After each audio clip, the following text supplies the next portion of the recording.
I love Halloween. I freaking love Halloween. But I'm also cheap and I also want things retro. So today we are going to make 4 retro quick DIY cheapy projects for Halloween. Okay, so for this craft, I found ghost lights. Ooh.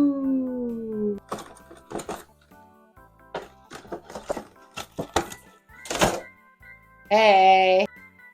All right, so this one's pretty easy. I've got my little ghosty lights. I've got a hot glue gun ready to go. I've got some scissors and I've got my artificial little flowers. That's all you really need. If we want anything else, it'll probably be a couple markers.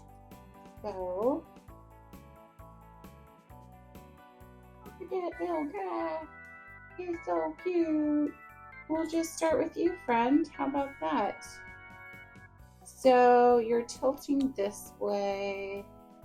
Yeah, that's pretty darn cute right there.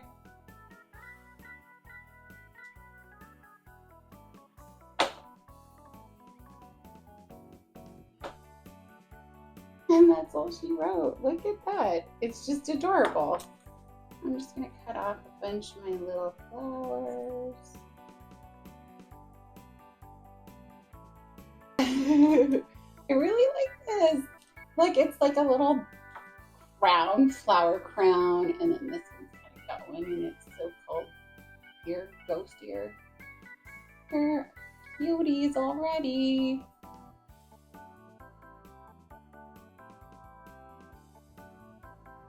Oh my gosh, they're darling, aren't they?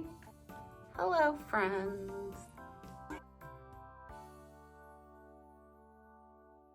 Our next project is to paint these cute little Halloween figurines. You can get these at the dollar store as well. Usually those little ceramic kits come with a little palette like this of whatever colors, which you're of course welcome to use.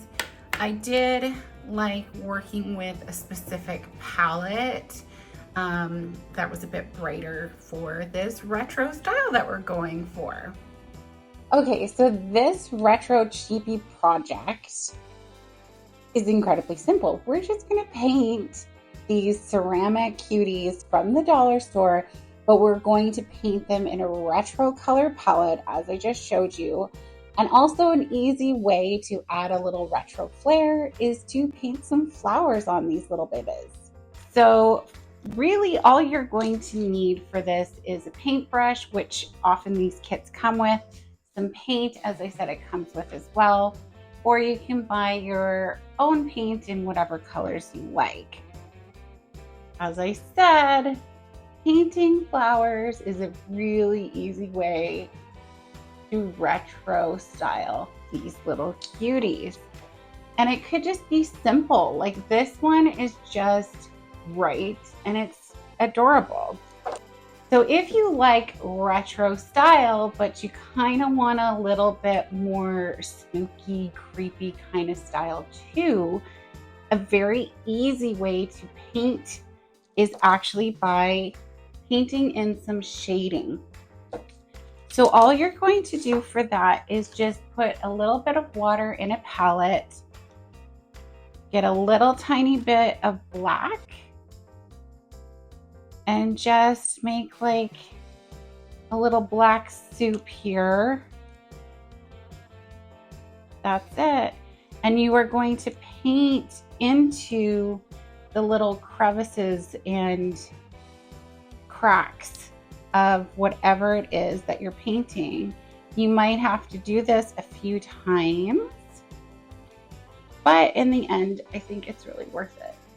Also, check out my Barbie haunted house.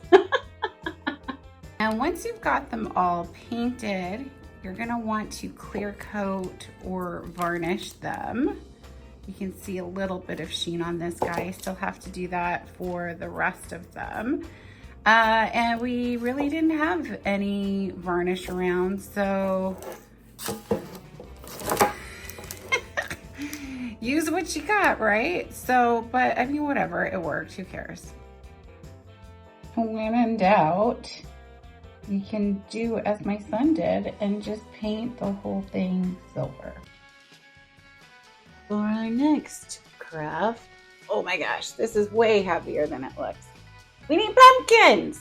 You don't have to actually get real pumpkins like I did. You can get some plastic ones or whatever, old ones, glitter, what, just get a pumpkin. Just get a little cute little pumpkin. Right. So all I've done is put down a piece of parchment. I mean, if you still get newspapers, you could totally use newspapers, whatever. Just put something down so that you don't make a mess. I got my pumpkin, and then I've got my acrylic paint. Now, the palette that I was working with previously was yellow, orange, and pink.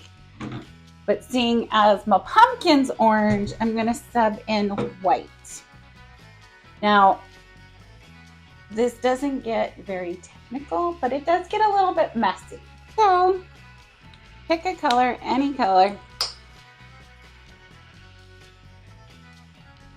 Yep, that's all I'm just going to pour paint on this guy and give it a little encouragement to drip. Either dry entirely or until it kind of gets like a little thick, a little goopy, and then put on another color. And what will happen is the two colors will start to marble together.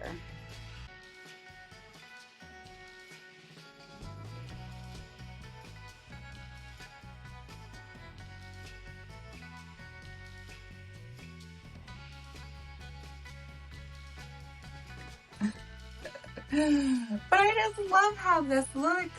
It's so cute. And look, I did some white ones. The only thing is that the paint will pool at the bottom, so you just have to tilt it on its side to let its little bum dry.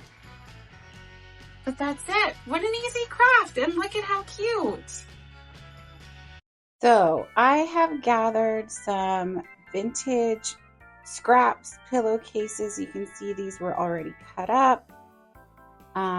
This one has a stain on it. So anything like that has imperfections, this is a really great project to use the better parts of these up. All right, look at these little beauties. Okay, so I've cut all of my vintage scrap sheets, pillowcases, whatever it is, into 2.5 inch squares. They are stinking adorable.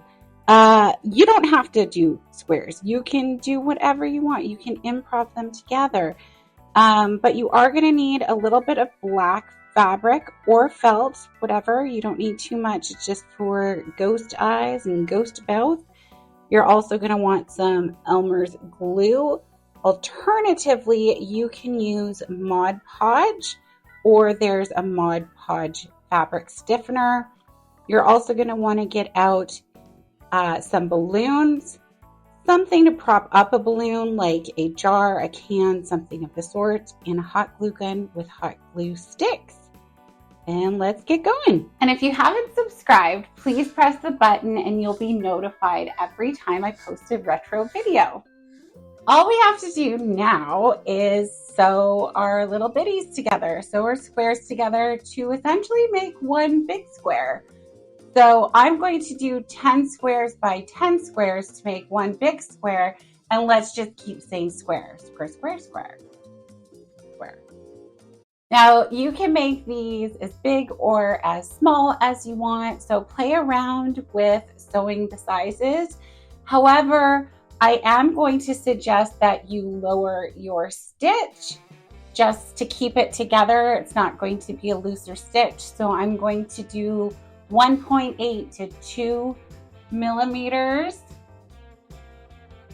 And also I'm using a 1/4 inch seam allowance. Let's go.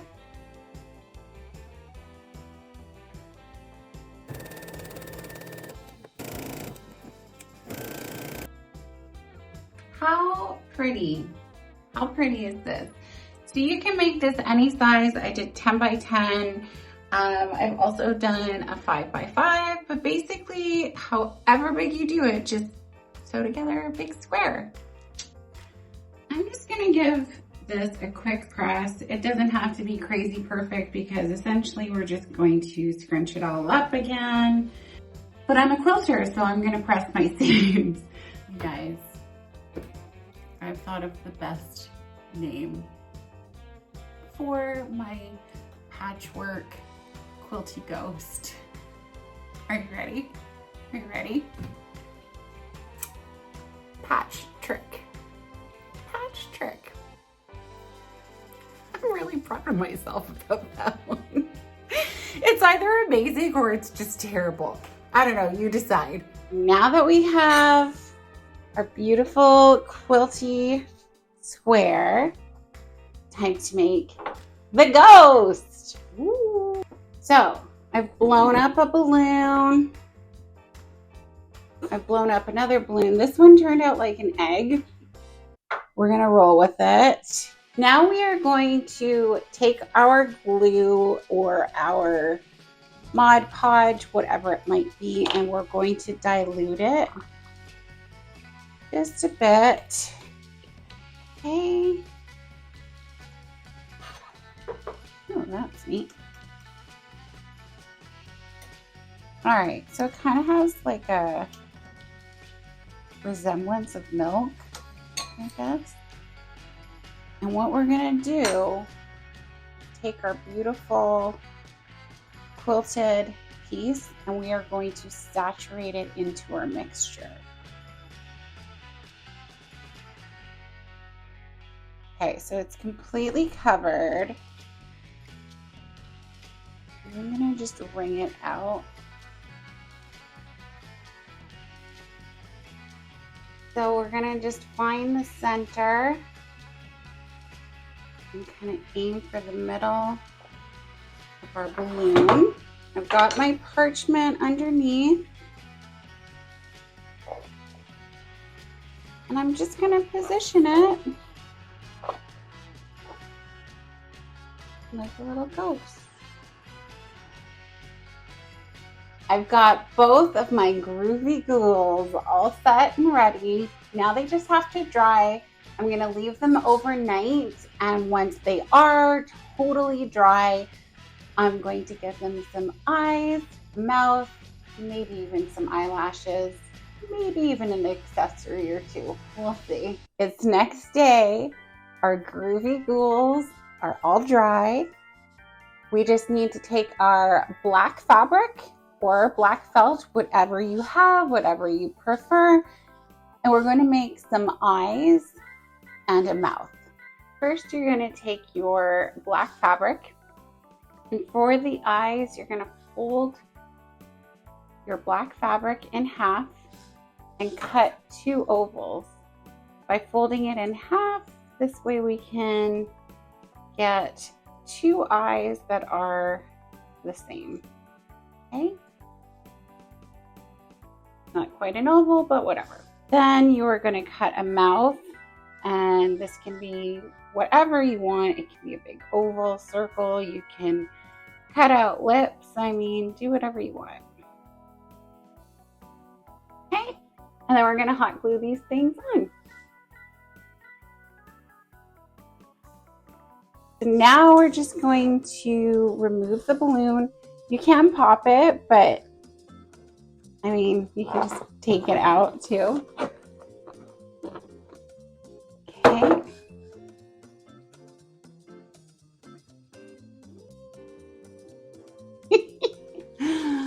Oh, Patrick. I love him. Let's see the little guy.